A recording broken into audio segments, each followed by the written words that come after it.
Hello and welcome to Minter Dialogue, episode number 481. My name is Minter Dial, and I'm your host for this podcast, a proud member of the Evergreen Podcast Network. For more information or to check out other shows on the Evergreen Network, please visit evergreenpodcast.com. So this week's interview is with Penny Power. Penny, OBE, is an entrepreneur, co-founder with her husband Thomas of Ecademy, a mastermind host obsessed by community-led growth, and she's also the author of Business is Personal, Be the Leader of Your Life and Business. In this discussion, we explore Penny's life trajectory, her extraordinary ups and downs, building businesses and suffering massive setbacks, and how she cultivated resilience and persevered through them. We look at her book, the link between professional and personal spheres, as well as her work today developing the BIP 100 community. You'll find all the show notes on minterdial.com. Please consider to drop in your rating and review. And don't forget to subscribe to catch all the future episodes. Now for the show. Penny Power, how lovely to have your smiling face on my show. I can see you, the listeners can't, but you and I have known each other, I would say for nearly a decade anyway. Sometime I really enjoyed meeting you the first time. You had some amazing stories, and you've written this book, Business is Personal, that I absolutely devoured and adored. And it became so obvious that I needed to read it because for about 10 years of my life, I ran a company called The Mindset, and the subtitle was Branding is Personal. So with that as an entree, Penny, how would you like to describe yourself? Penny Power OBE. OBE, that's good, isn't it? The OBE might mean lots to many people. But yeah, it was a real honor this year. Here we go, the Queen's 70 years. It was a real honor. And I was awarded it in 2014.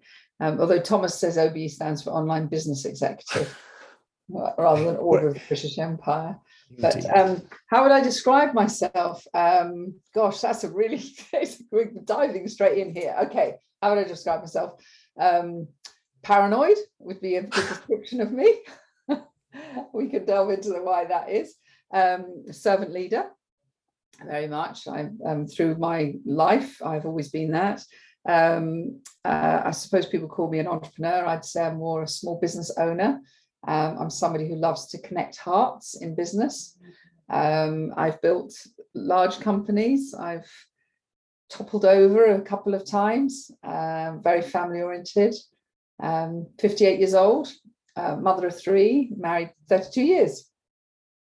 There you go. Is that a good description, or is that just facts and features? No. It is the way you did yourself, and you know yourself best, I will say, Penny. So Business is Personal. It's a book that is very much a laying bare of yourself. And I really enjoyed it because it made me wake up, Penny. And one of the things that really touched me was this idea that while you talked about and helped others, it seemed like you talked about it as like a mask.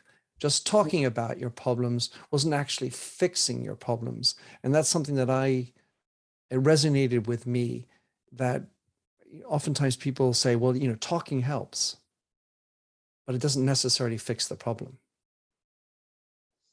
Yeah, gosh, that's an interesting insight into it. I mean, my motive for writing it is obviously writing is extremely cathartic. And when I wrote it, I thought this might be goodbye Penny Power in the business world, because I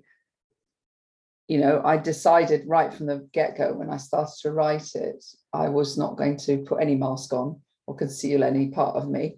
And it might make people think, well, she's not really made for business, this poor woman who struggled and had all sorts of issues around her challenges, I suppose, as we all do. I think after I'd written it, there was a great feeling of, well, this is my truth now, and anybody that comes towards me after this is going to be someone who I will like hanging out with. And I don't think I've ever been particularly ego driven to create some identity of me that's not me. But what I was becoming aware of is that people created an identity of me that wasn't me. Mm. And I had a really interesting experience, probably a year before I wrote the book. And the book wasn't actually planned. It just sort of emerged out of me, where somebody came to a talk. It was in Oxford. And this lady came up to me afterwards and said, I nearly didn't come to this conference because you were speaking at it, because I've never really liked you. And I said, oh my God, that's an interesting thing to say. And she said, well, I see you online and everything you do and everything. And I just didn't feel I'd resonate with you. But now I've heard you talk, I see you're just very human. And it was, I've always been very determined not to create illusions of myself, but social media can create illusions of you. And I thought, I don't really want to be thought of in the wrong vein anyway. I am who I am. And one of my greatest, when I look at points in my life, when Hannah, my daughter who's in 30 this year, she heard me speak when she was about 14, and she said, Mum, I sat there and it was like you were in the kitchen with me. You're no different to when your mum at home. And it was like, yes, that's who I want to be. So I think the book, I wanted it to help people to feel more normal, and to be the antidote really to how social media makes us feel and the conditions that it puts on us, and the way that we try and compare ourselves, or we do compare ourselves with illusions, and how we should be really happy just to forge our own way forward. I really like the way, Penny, that you talk about there's the image that others have of you, and there's the image that you want to project, and perception is their reality. Exactly. And so if you want to be master of that, or at least take control of it, you need to present it as the more fuller self that breaks through the ice or the mirage of perfection. And of course, I suppose names are count. So if I were, a foreigner and looking at you, Penny, and say, oh, there's a power couple, look how pretty she is, and the OBE and all these kinds of things that people will quickly say, well, the power couple, it could be an association that means, oh gosh, and you are, of course, a couple that's powerful. Yet that's not what you want to present, but that yet can be the way people perceived you. It can. I think it can. It is. I think it's a danger for all of us, really, that in life with this online world, that people can create perceptions, and I think we have to be really aware of that. And that's why, without leaping ahead, that's why I so believe in being part of communities rather than networks, because when you take time to be a citizen of a community, you're getting to know people more deeply. And I think it is one of the danger of this. We're highly more connected now than ever before, but most people are lonelier. And I think this gap between our identity and our truth is where there sits so much pain, and actually who's it serving anyway? And I never wanted to have that gap. But also, I'd hate to think that any of my stuff that I've done online has made somebody feel smaller or less important or less happy or whatever. I would hate that. And so I actually have moved so far away from social media. I loved social networking. That's what we began in 1998, this concept of networking socially. But social media, I think, is dangerous in the wrong hands. And so I never thought it would be the case, but I do more of my connecting now on LinkedIn, because there it's a safe space to just connect and hopefully know that person is fairly honest, or not honest, that's not the right word. They are who they say they are. I don't think you get fake identities there. And then you get less full truths. Until you engage with people and peel back some of those onion layers, and you can tell quite quickly whether people are willing to do that. So I had a very interesting conversation with the learning and the head of learning and development in a very, very large company, one of the top 5 tech companies in the world. I won't say anything more than that. And she was only this morning actually, and she said that there's this huge issue of covering. And I said, what's covering? I thought it was something that horses did. Um, I thought that's how they mated. Anyway, she said it's this concept of everybody wearing a mask and not showing their real self, and they're trying to shift the culture of the organization and trying to get people to take their masks off. And I think that's something that we all want now. Well, that, of course, I feel is a symptom of our times, if you will, this notion of the mask. I wanted to share with you a quick story and then get you to react. Throughout my entire career, when I was in corporate, in any event, I rarely showed anything negative in terms of emotions. I would show glee, happiness, high-fiving, but I rarely got irate, and I certainly rarely showed sadness. Until one day when at a press launch, I broke down and cried. And it was the first time that had ever happened. And so, as you can imagine, being brought up in England, stiff upper lip, I was, as embarrassed as they could get. And I felt that, I just screwed the whole thing up. And at the end, the conclusion was, I realized that they didn't think any less of me. They connected more into me. And so that's obvious to you, Penny. Mm-hmm. The point is that I think that this is an observation or an experience that few men ever risk doing. More women are prone to. And I think it's a force. Your thoughts? Yeah. So it's a very interesting thing, this, because, you watch any of these shows, these talent shows and telly and everything, everybody loves the underdog. Everybody wants to help the underdog, the person's in pain, the person who's disadvantaged. And, to a certain extent, and it's a big subject with the whole shift in equality and diversity and all of these issues, it can also leave behind some of the people who are just very hardworking, talented people, but they don't fit that thing. So I've seen when I've never shared online publicly massive challenges in terms of asking people for help.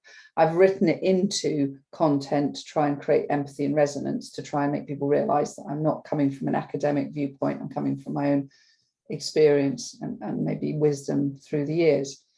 But what I have seen is this whole Brené Brown, vulnerability movement, is some people are using it as a marketing technique rather than it being authentic, which is really, really interesting to see. So back to your question about, my experience is that women and men can both be extremely closed and fearful of sharing their vulnerabilities. I wouldn't necessarily say I've noticed it through the genders. I just think that people are often fearful of it because they fear that people are going to exploit it. And therefore, I think you have to be careful about your vulnerability in a way. You breaking down at a media conference is adorable, because obviously it showed that you're either overwhelmed or something went wrong and it meant so much to you. So I think that's different. And I think the use of vulnerability, you have to be cautious with it. I remember on Ecademy, which is the social network we started, a lady put up we had 650,000 members that could see the blog posts. And a lady put up something about the fact that she was being abused by her husband. And the overwhelming amount of, sadness that went towards her about it, but there was also a very dangerous amount of amateur psychology going on as well. And I think when we show our vulnerability, we have to be cautious of that, but also when we show our vulnerability, know that we're open to that unsolicited advice that people might give. And I think I always say, if somebody shows vulnerability, are you in a space to actually have some advice around this? Because most people flood in with it, and actually that can be really patronizing, or the person's just too overwhelmed to take it on anyway. Or you can get trolled. Yeah. And then the question is, or too much information, and what message do you want to send out there? What are you trying to do? And I certainly, in my case, in that particular instance, I wasn't doing anything. that didn't come naturally, if you will. It was beyond me. It Exactly. was beyond me to manufacture that. But So you one were of the also in a safe community. You weren't out there in the big wide world. I think the well, shift that I'm seeing is people now wanting smaller intimate groups where they can feel that psychological safety to share a piece of vulnerability and know that their credibility isn't being affected by that vulnerability. Yeah, it was a safer space with a with a qualification that these were all the major media of Britain. Oh, So I can't say it was that small a space, but no one reported on that piece. The point, one of the things that in reading your book, I really thought about a lot was the difference, and something I would argue isn't quite as obvious, is that it's really only for entrepreneurs or not, because I come this from a corporate standpoint, and a lot of your viewpoint is really as an entrepreneur or a small business owner. The idea of business is personal when you're working for General Electric or Barclays Bank. It seems like a longer path, or a more less obvious path than when it's your own business or you as an entrepreneur, because it is your business, and your name might be on the banner. However, at Barclays Bank, it's definitely not Minter Dial Corporation. So what's your narrative with regard to business is personal and you're working in a corporation? So I totally get what you said. And actually, when I was writing this, I had to think about who am I talking to here that I feel I have the most empathy with. And so, of course, I haven't worked in a large organization since I was 28. Which wasn't that long ago, Penny, please. No, of course not. So however, I have supported and helped a number of people who are in organizations. The reason I say business is personal is this concept. It's the juxtaposition of somebody saying, Minter, it's not personal, it's just business, right? You're screwed. You're terrible. Don't take it personally. And if somebody says that to you, you know you're really screwed, which is a very polite way of saying what I might have said. Because it's like saying, I don't mean to be a bitch, but, or, I'm about to be, right? So if we are asked to be culturally now very passionate and purposeful and have a sense of belonging in an organization, be loyal to it and everything, and we're expected to have all these emotional intelligence quotients to help our things move ahead, how can we switch it on and switch it off? And that's almost robotic to say, right, turn it on now because it's required, turn it off. And where I come from, that business is personal, is I discovered, as I write in there, all my emotional flaws, and I don't say that in a victim way, but the challenges about myself that meant business was harder for me, the course that I took, than it would have been for somebody else.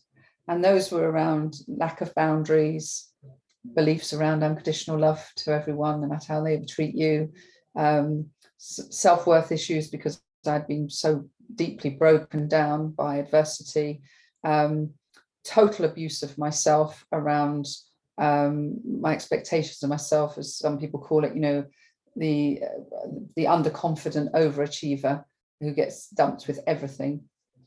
And also the ability to design the life that's right for me.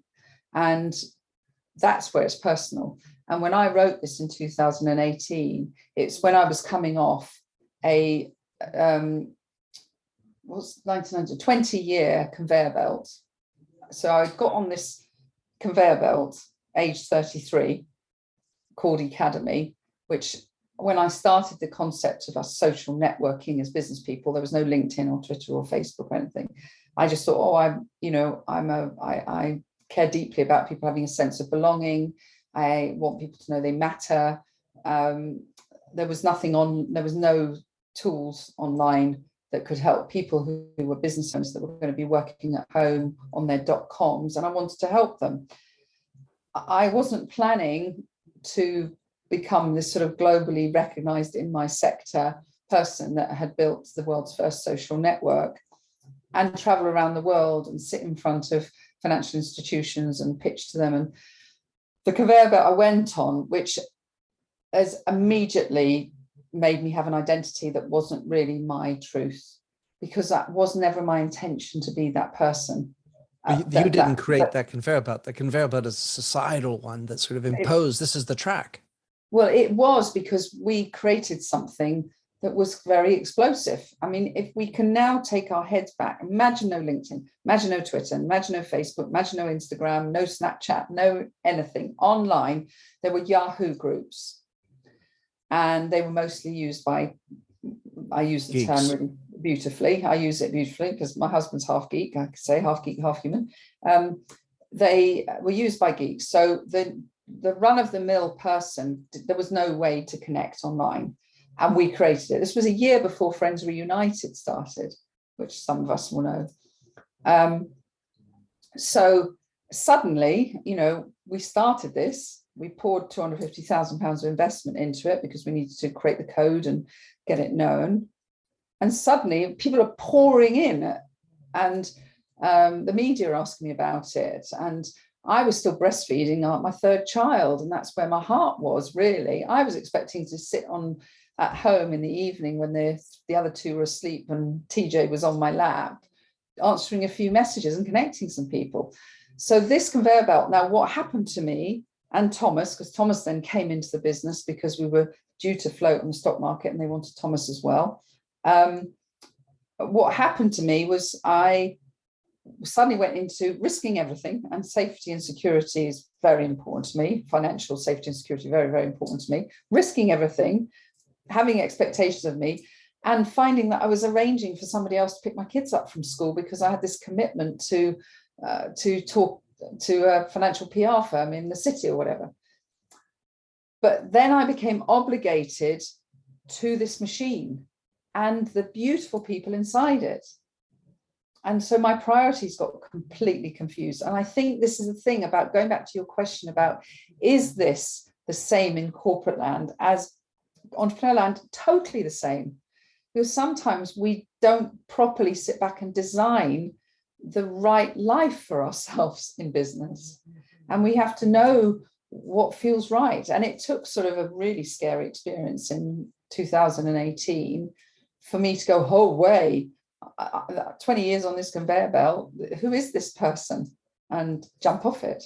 And then think, well, it's personal to me how I am and what I want. And I'm not going to keep looking at other people online and realize that 6 years ago, we lost this fantastic business we'd created and I lost my identity, and try and find it again. I didn't need to find it again. I just needed to look at where my greatest gifts were that I could give to a few people. And that's basically going back to that.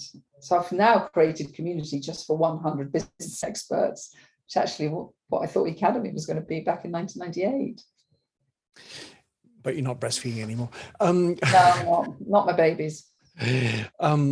So the challenge, I suppose, for people listening to this, if they're working in big business, is typically, well, I don't have control on these things.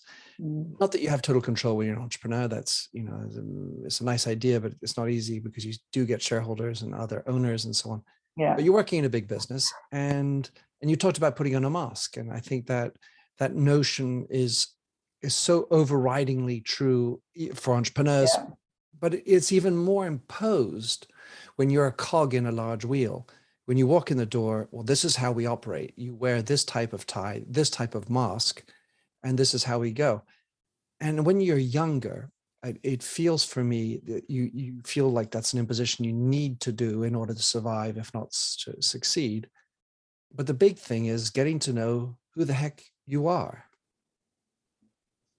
So I know you might feel in a large company that you're not in control. And I appreciate that. I do completely appreciate that. But one thing we can't let go of is being in control of ourselves. So when I was going through this sort of metamorphosis, before I knew I needed it, and I was building a Digital Youth Academy, this business that brought the digital apprenticeship to market, I had some investors that really were quite toxic towards me. This lady, a super lady, but she had sold her business. She'd never been an investor before. She sold it, got £22 million, and decided I'd be one of the investors. And instead of her investing and letting me get on with it, she basically became my boss. And it wasn't the world that I was willing to go into and be judged by. Very different, a different experience. Anyway, one of my colleagues in it, even though I was the founder of it and the chief shareholder, he was the operations director, Russell. He said to me one day, Penny, I watched and he knew I was getting more and more unhappy. And I'm naturally quite a happy person. And we were in a car and he said to me, he'd watched a documentary and it was about happiness across the world. Lots of different government bodies had got involved in researching it. And they'd slimmed it down to happiness is made up of 50% your constitution. Are you a happy person? And if you're not a happy person, then really you need to delve into that and discover what is causing that unhappiness. So what your constitution, whether you're, I suppose, a half full, half empty type person. 10% was the achievement of the things you want out of life. And thankfully, we're never satisfied. That's why we constantly progress. That's why we're not animals anymore and we're living the ways that we used to, because we're never satisfied. And that's fine. We can all cope with that 10%. 40% was the sense of control over the life that we are leading. Hello, I'm Paul Brandis, host of the new Evergreen podcast called West Wing Reports. Each Friday, I'll recap the week's highlights from the White House, Capitol Hill, Pentagon, and elsewhere. I'll feature the news affecting you, your money, your job, your life, reported fairly and accurately, as well as interviews with some of Washington's most intriguing people. Subscribe wherever you listen to podcasts. So when he said that to me, that's when I thought, right, at the very most, I'm 60% happy because I know I have no control. So I had to then look into myself and think, well, how have I let this happen? And I realized that I was quite a passive. I am naturally unassertive, quite passive person. As I said right at the top of this show, I didn't have the right boundaries. I was so worn down, and I suppose you'd call burnt out, that I couldn't go into a meeting and challenge this person. So she started to look like a bully to me. But then I discovered I was actually interpreting anybody with an opinion that wasn't mine as a bully. I had just lost the ability to be an adult, have adult conversation. And if people know about transactional analysis, I'd almost gone to the critical parent, adaptive child type situation. And I was going into in many ways because I was just exhausted. And this wasn't just my business challenges. There were a lot of challenges happening at home that were really demanding on my time, with my mum with dementia, my sister lost her daughter, my brother died, Hannah, our daughter, got abducted by 3 men and raped by one of them. So there was huge amounts of challenges. I was worn down. So what I discovered in that process was that, first of all, I will never be a victim of something. I don't think that is my mentality. And the first thing I said to Thomas on our first date when I was 24, Thomas, who I married, was nobody's going to make me happy. It's my job to make myself happy. And it's because my mum once said to me when I was about 15, oh, I never go to the theatre. Your dad never takes me. And I remember thinking, holy crap, that's not going to happen to me. Why would she be waiting for somebody else to give her joy? So I realized that, okay, I'm not managing this, and it must be annoying for a lot of people around me, and I need to step off it. And what I discovered when I stepped off it and we exited that business and I stepped off it was that I had a lot of issues that I probably had from teenage years that I had brought into the business world. And whilst I didn't want to lose who I was and the emotional Penny, I had to accept the fact that I had some flaws and that I had to do some personal development. And I think anybody can do that in a business world. No matter how much a corporate is controlling, it starts with self-awareness, it starts with going through some personal development, and then it continues into how do you can maintain your mental fitness. Because just like our physical fitness, like I don't expect anybody else to make sure that I don't put on 3 stone in weight. I make sure I look after what I eat and I make sure I exercise. At the moment, I've got a broken knee, so I'm swimming instead. I will I don't expect anybody else to help me with that. And it's the same for my mental fitness. I'm not going to blame anyone for the decisions that I make that give me overwhelm or anxiety or whatever. I have to learn to be mentally fit. And so this mental health agenda that's going on, I feel that there's a big shift needing to happen. Whereas rather than it be this, the company is making me mentally unhealthy, it has to be, what am I doing to become mentally fit? And that might, that will be a journey, and that is the journey that I share. The silly thought is, that's when the penny dropped. Yeah, right. So, but the feeling for me, and you said a couple of things that really resonate with what I'm writing on, which is this gap between what we're projecting and the reality of who we are, the mask that we project and the reality that we have suffered. We have sufferances, we have pain, we have scars, and the idea of saying, well, I have this illness that's in this great book that describes my illness, and therefore I take this pill, and so it's not me, it's this illness I have, and I'm not discounting all illnesses, but the challenge we have today is we seem to try to find a label, put the label up there, and it's not me, it's the label, and then give me a blue pill and I'll fix it. As opposed to what you're doing, which is from within. Yeah, I think it is not delegating responsibility for ourselves. And I don't want to delegate it to a pill. I don't want to delegate it to someone else. I still don't expect Thomas to make me happy. I'll be bloody cross with him, he'd make me unhappy. But, but I don't expect, I don't expect it. And, just today, so at the moment, TJ, who's our son, who's mental wellbeing, he's absolutely brilliant. He did his master's in psychology and performance, and he works with some of our clients.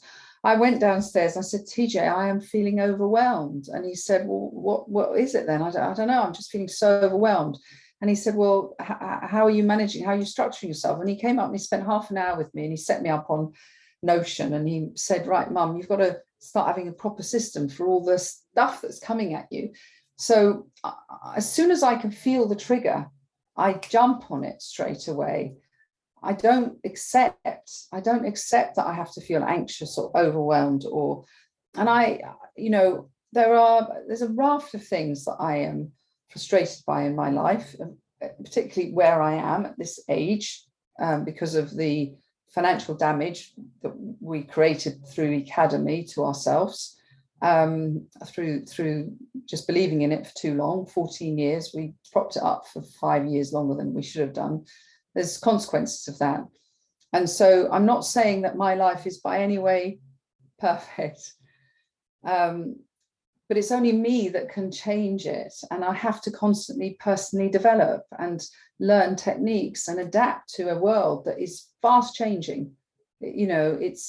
And technology has put so much pressure on us all, the expectations of it, the desires of it, that we have to constantly learn how to deal with it. And so I'm just constantly learning how to cope with the world around me and keeping myself mentally fit. And I think we all have to do that. The passage you talk about, the way the Japanese will repair a broken vase with gold, this kintsugi concept, I feel like that really is the nuts and bolts of it.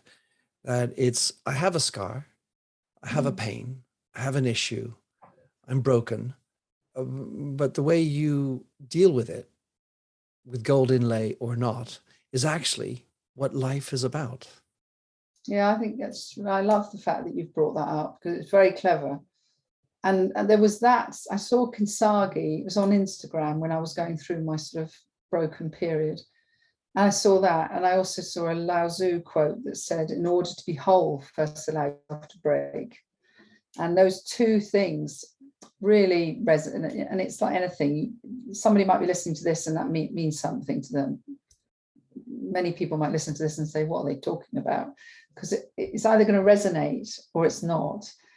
And I think the thing is, the concept of Lao Tzu saying, to be whole, first allow yourself to break, really resonated with it, because I had held on to the fear of breaking. Yeah, the scaffolding was where I can't take down scaffolding. No. This is where we are. This is how we're building. This is what we decided. There were too many consequences of it. I had too many reasons to not do it. But that almost gave me permission, because I thought, well, actually, I do want to be whole, and it's going to be better for everybody that I love if I am. And that includes all my clients, because I love them very much. And then the Kintsugi one of, and once you do break, you're going to be stronger.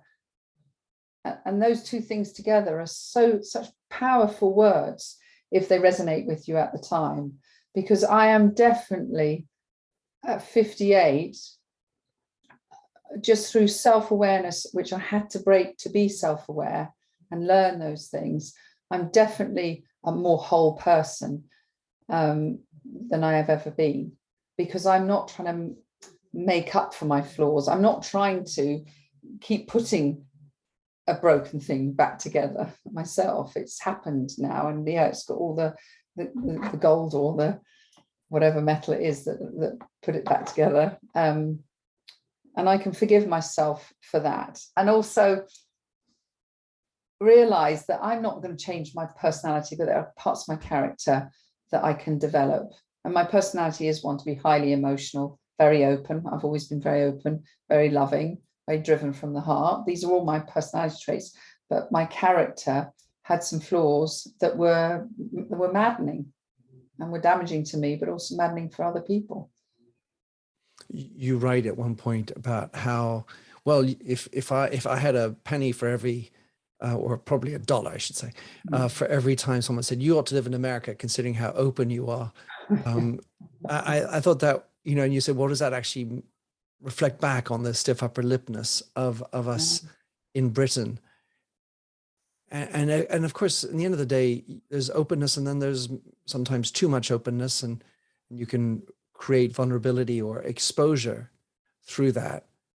But knowing, I just wanted to go back just to this thing you said about the happiness, 10% is achieving the things you want. I think that part of the problem is that we don't know what we want. And so we run after things with a disposition of happiness or not, but without real knowledge of yourself, it becomes, I feel, very difficult to get success, because that 10% for me is how you define success. And that's a piece in your book I thought was really interesting.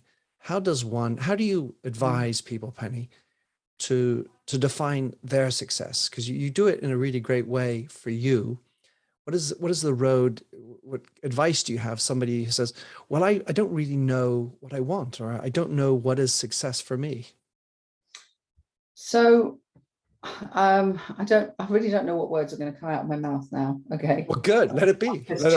I'm just channeling this. The reason that I had to redefine success is that I had begun to believe, and it's good for you to ask me these questions, because I get back on this train of thought. I'm in it at the moment. So it's great that you're giving me therapy here. Well done, Minter. Because I get into it. Hopefully TJ approves. Yeah, absolutely. So I've got to go all the way back to one of my major values are feeling safe. I imagine most people want to feel safe, right? And if I think about my life, I am very safe in love. Thomas is a really great man in my life, and I'm very lucky, and I'm very secure in my love with my children. But financially, I haven't felt safe since 2001. So that's 21 years. So when I realized that and thought, how am I going to change that? And that was because we went on this huge entrepreneurial path, unexpected, as we've already talked about, and sacrificed huge amounts, having had a very good standard of living before that. We were the complete tossers, age 32, with big house and the lovely 2 cars and 3 kids at private school type people. Flying around the world. Yeah. And so anybody looking on, they had every right to think, what a couple of tossers. And then, then we threw it all up in the air. So I had to redefine, actually, what are my values as a person, and therefore, how would I define whether or not I am successful or not? And we can't tick every element of success in our lives. I don't think, we can't. If you wrote down your top 10 values, could you really say you'd achieved 10 out of 10 on all of them? So, when I wrote that down, what would I sacrifice in order to have that? So if I was a multimillionaire with security of a home that wasn't going to be taken away from me, what would I have to sacrifice in order to achieve that? And one thing I know from us personally is I would have had to have sacrificed my time with my kids, because in order to have probably worked our way through the amount of needed to be done with Ecademy, I would have had to be globally running around the world as well as Thomas. And I wouldn't have had to been able to be the mother that I wanted to be. I chose not to be the CEO of the business because I didn't feel that I was operationally going to be there enough. So somebody else did, but maybe if I'd been the CEO, it'd have been different. So I had to look at the definition of success. Is actually, I put number one, my family. And that is my number one value. And therefore, surely I am therefore successful. And so helping someone else define their success is helping them to be pretty, sort of very open with themselves and pretty clear about what really matters in their life and what you need to sacrifice. So another thing in my life is I don't have that many bosom buddies of girlfriends, because during the years that you make them when your children are little and you're standing at the school gate and then you go off and have a cup of coffee with each other and you might arrange a tennis match, and this is living in Surrey where I live, I was the one chucking them out the door of the car and then parking at a train station and zooming to a train and then coming back so that I could pick them up from school in time, but never saying, oh yeah, I can go out to a book club, or yeah, I'll go to the theatre with you, because the evenings I was pretty knackered, plus I was doing homework, and plus I would be working in the evenings. And then, so I sacrificed that. And at the weekends, the greatest joy we had was Saturday evening getting a takeaway and watching X Factor with the kids, not running a dinner party for friends. So, I know loneliness, and this is why I want to build community for people, because I know what it feels to be lonely and not matter to people. And I was very lonely and I didn't matter to my mother peer group. And that is very sad. I've got some really close girlfriends I've known since before I met Thomas, a couple of really close girlfriends, but that really is sad. And I don't know where I'll ever find that community now. But I sacrificed that again in order to achieve the beautiful relationship that I have with my kids. So again, yes, I could get hung up all the time on the fact that I, haven't got, if I decided that I needed to go and cry on someone's shoulder, when my dad died in January, there wasn't a single person within 10 miles of where I live that I could go to. Having lived here for 32 years. Yeah. Well, this was just this January, so I could have. Yeah. So it's a long answer, but what I'm trying to do is explain that we get a perception that some people have got it all. But, I do know the loneliness of not having that bosom buddy next door that I could go and have a cup of tea with and cry with. I deeply know loneliness for other reasons as well, which is again why I feel there are so many people who are lonely, because probably all the ladies that see me in shopping in Waitrose or grabbing a takeaway in Starbucks and Farnham probably think that, she's got it all. Look at her, she's got her OBE, it was in the Farnham Herald. They wouldn't know that. They wouldn't know. There's this perception. They wouldn't know that, that I'm lonely. You talked a lot about the ability to be alone, but and yet not feel lonely. Yeah. And how you basically, it seems, between Ecademy and the different things you've done, and especially with the BP 100, it's about filling that gap in your life somehow. You like my daughter she's going to be studying psychology, and they always say that psychologists study psychology starting off with themselves. Yeah. And I suppose there's always an interesting retrofit, or even if you're smarter, a pre-understanding of why you're doing what you're doing. And if you can get comfortable with that, then it becomes you entirely. It does, and it does fulfill you, because if you can save someone from the pain that you've experienced, it's very, very fulfilling. And in organizations, especially through COVID, leaders have found it very hard to create that sense of belonging within their teams. And I think this is opening up for many people, and hopefully for myself, an opportunity to help them build community and find the culture within an organization that gives that sense of belonging. And a sense of belonging isn't just the pride in the logo and the products. A sense of belonging is much deeper than that. You have to create that emotional link, and you can't create that emotional link without the leader being willing to be that servant leader, really, who is willing to say, I also have challenges. And people will think, well, surely that's placing everybody into a position of vulnerability. Well, I think we're more vulnerable being disconnected than if we decided to connect emotionally. Oh God, yes. And in your book, and as one other piece that I really liked, you talked about the 4 ways to belong. And how do you build community, and the servant leader, obviously, who, like you are, where you show vulnerability is a portion of that sharing of scar tissue, and then you relate to one another. Everybody behind closed doors, you're real. And I just wanted to finish with one final thought, which is, and I find it's another problem we have today, is that we have this total connection with everybody. We're disconnected, lonely. And when you do belong, you can't belong to everybody and everything. So there's an element of exclusion in that, which I feel runs in the face of this trend for inclusion. And I think there's a risk that we start thinking that we need to belong with everybody, be nice with all people all the time, everywhere, if you will, or nice or belong. Yeah. And yet belonging also means this is my home and that is not my home. Mm. Yeah.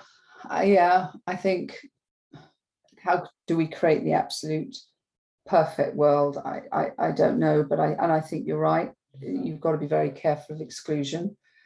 I was talking to this large organization this morning, and they said they've got a community and they want 6,000 people to be inside this community. You can't possibly create that sense of cohesion with 6,000 people.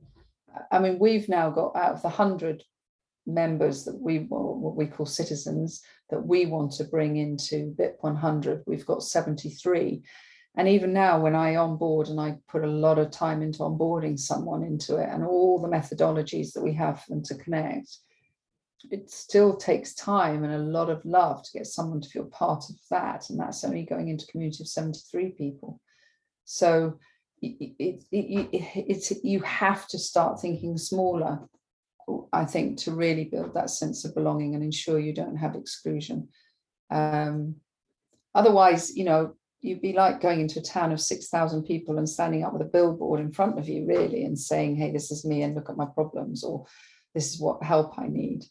It sounds like a business model approach. Like, well, if I have 6,000 people that pay £23 a month, that'll make my ability to have a house or something like that. I don't know. I know. I mean, I think this is the thing that really fears me, because I remember when social networking became social media, and it was a dark time, right? Because we went from connecting and talking to broadcast.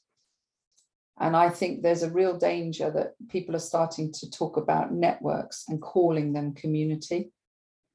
And networks are different to communities. There is a skill in being a citizen of a community. There's a responsibility of being a citizen of a community. It's about the shared contribution. And I'm really hoping that I don't see the term community being overused or misused. And really going back to the servant leadership and the leader thing is servant leadership, which fortunately for me, this lady who knows me really well that contacted me from this large tech company. I said to her, I've got all these books. I've got from Good to Great and Servant Leadership. And oh my God, I've got all these classic books. And I said, I don't read, but I feel so bad. And she said, you don't need to read because this is your natural flow. This is so don't, she said, don't read them, Penny. But I sort of feel like I need to sort of become a bit of an academic on it. But the reality is that if you're truly a servant leader, which there will be millions of them around the world and in organizations, if you can bring them forward, is they are not threatened at all by anybody else's brilliance, because what they want to do is shine the light on their brilliance.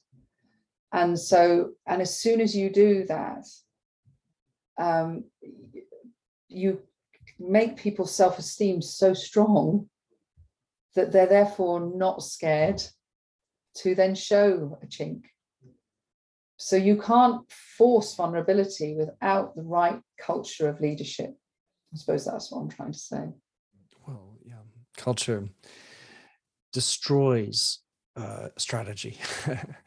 The last question I have for you, purpose. You mentioned it before, connecting hearts. And I loved how you came up with that and with your person who helped you. And those two words so quickly, by the way, it seemed in 3 hours.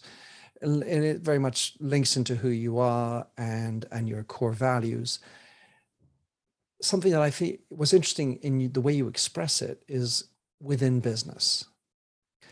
And it felt for me that was, and I don't mean to be offensive, but not the right one. For me, it's connecting hearts, period. Right. That it, and I strive for a purpose that is both the person in the shower, brushing teeth, at home, dealing with kitchen chores, talking to a cashier. And the idea for me is that you're connecting hearts in all of those categories rather than just in business. And I wanted you to react to that. A very fair thing to say. I suppose where I direct my attention, it's in business. When I'm at home or it's just natural to, I mean, fortunately our 3 kids and all the cousins were all very close and we vibrate on very similar frequency around love and support. I suppose I feel, if it's not too crass, I feel it's more of a calling for me to do it in business because it so rarely exists. That's fair. And I've noticed this when I was 19 and I was waiting to go into psychology at university, and I went and worked for an IT company when I was 19 in telesales. When I walked into that company that was about 50 staff at that time, it grew a lot. I didn't realize that it was going to be any different to my family. I had no preconceived ideas that business should be any different to my life at home.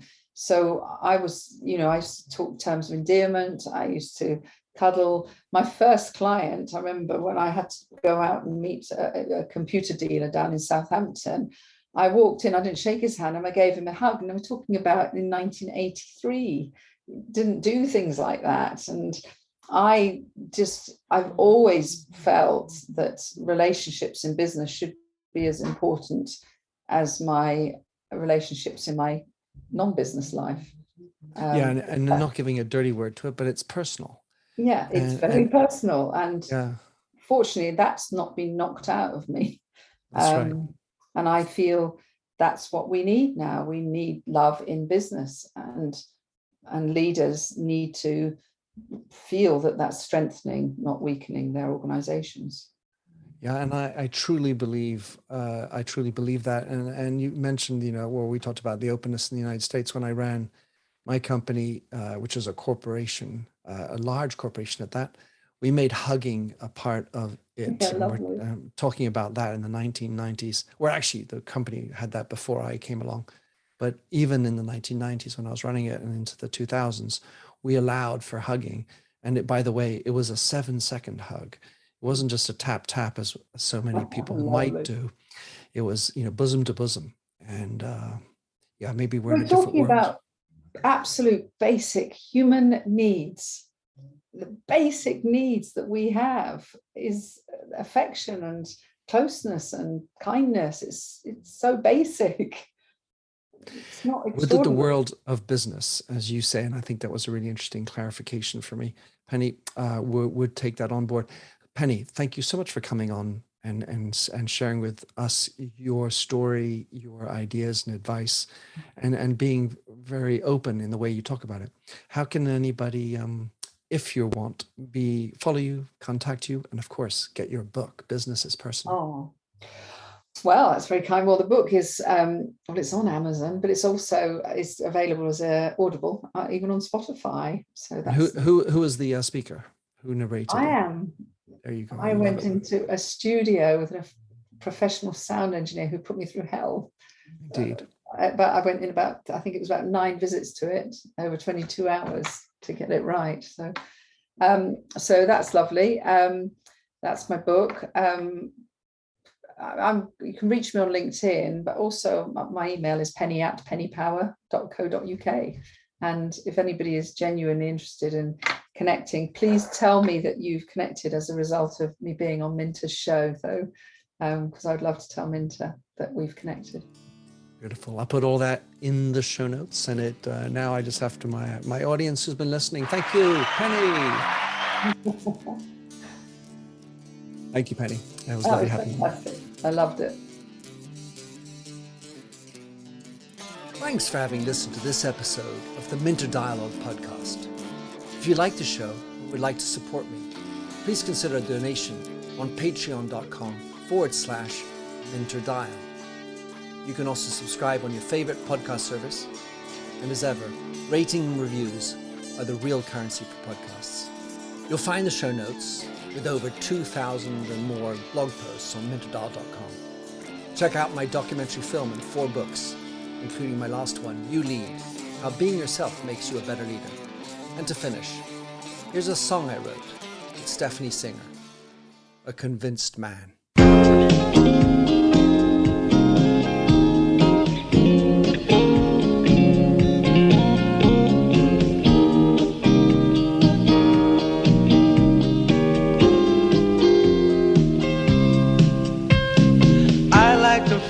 A stranger tucked around me, precipitating the danger to feel free. Trust is the reason, still I won't toe the line. I sit here passively, hope for your respect, anticipating the thrill of your intellect. Maybe I tell myself there's no use in me lying. I'm a convinced man, building an urge. I'm a convinced man, to live and die submerged. A convinced man, in the arms of a woman. I'm a convinced man, challenge my fate. I'm a convinced man, competition's innate. A convinced man, in the arms of a woman. Despise revenges and struggle with deceit. Live for the challenge so life's not incomplete. What's wrong with challenge? I know soon we all die. I like the feel of a stranger tucked around me, precipitating the danger to feel free. Trust in my reason and let me show you why. I'm a convinced man, practicing my lines. I'm a convinced man, here in these confines. A convinced man, in the arms of a woman.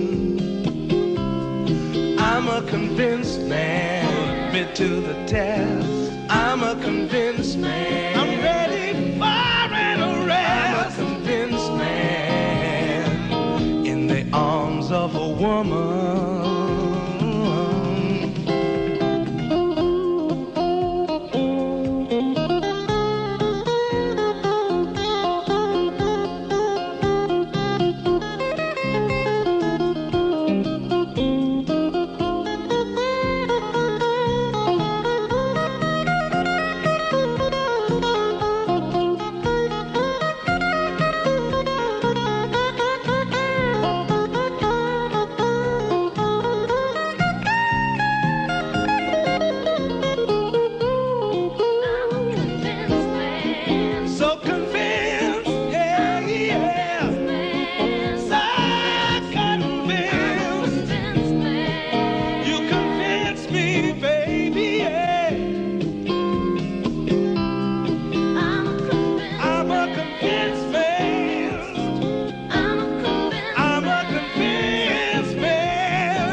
Hello, I'm Paul Brandis, host of the new evergreen podcast called West Wing Reports. Each Friday, I'll recap the week's highlights from the White House, Capitol Hill, Pentagon, and elsewhere. I'll feature the news affecting you, your money, your job, your life, reported fairly and accurately, as well as interviews with some of Washington's most intriguing people. Subscribe wherever you listen to podcasts.